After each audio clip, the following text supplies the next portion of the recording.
હાય અબ્દુલ આદી, કેમ છો? મજામાં? હાય અબ્દુલ હાદી, અમારો સન છે અબ્દુલ હાદી અને અહીંયા એડમિટ કર્યો. ત્યાંનું વજન 5 કિલો 400 ગ્રામ હતું ને અત્યારે 1 કિલો વધી ગયું છે. ખૂબ એક્ટિવ બી થઈ ગયો છે. પહેલાં એટલું દૂધ નહોતો પીતો, અહીંયા આવીને દૂધ બી સારું પીવે છે અને ઘણો એક્ટિવ બી થઈ ગયો છે. ગમે છે બી છે ને સારું લાગે છે આને બી. એટલે બેન, તમને 14 દિવસ રહ્યા તો તમને કેવું લાગ્યું અને આદિને કેવું રહ્યું એના વજનમાં ને એમાં? નમસ્તે, ગુડ મોર્નિંગ. અહીંયા મને બહુ સારું લાગ્યું. 14 દિવસથી અમે આની ટ્રીટમેન્ટ કરીએ છીએ અબ્દુલ હાદીની, જેનું વજન ઓછું હતું. અહીંયા એવા બાળકની ટ્રીટમેન્ટ થાય છે જેનું વજન ઓછું હોય છે. 14 ડેઝમાં 1 કિલો જેવું વજન વધી ગયું છે. અને અહીંયા બહુ સારી ટ્રીટમેન્ટ આપે છે.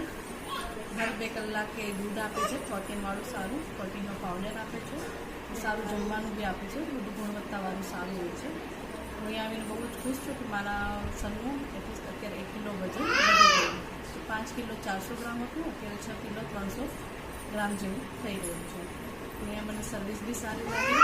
એના મેડમ શિલ્પા મેડમ ને જે બીજા હેલ્પર મારા જે મેડમ છે એ બધા સારા છે. સ્ટાફ બી સારો છે, બધું સપોર્ટિવ છે, બાળકોને બી સારું રમાડે છે, કરે છે અને ખૂબ જ સારી રીતે સર્વિસ આપે છે.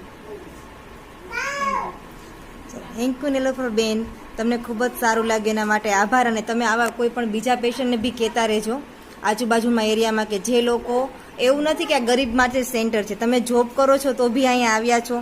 અને 15 ડેઝની છુટ્ટી લઈને અહીંયા. હા, અને બેંકમાં જોબ કરો છો તમે, તો બીજા લોકોને બી કહેજો કે જે ગરીબ હોય એના માટેનું સેન્ટર નથી. જે બાળકો ખરેખર કુપોષિત હોય, સારા ઘરના બાળકો બી કુપોષિત હોય છે, એના એ બે આવી શકે અને ખૂબ જ સારી રીતે અમે ટ્રીટમેન્ટ આપીશું. અને ખૂબ સરસ, તમારા સનને ખૂબ સારું થયું અને તમને બી બહુ હેપી છો. અમે બી બહુ ખુશ છે કે તમારો સનને વજન વધ્યું છે. Thank you so much.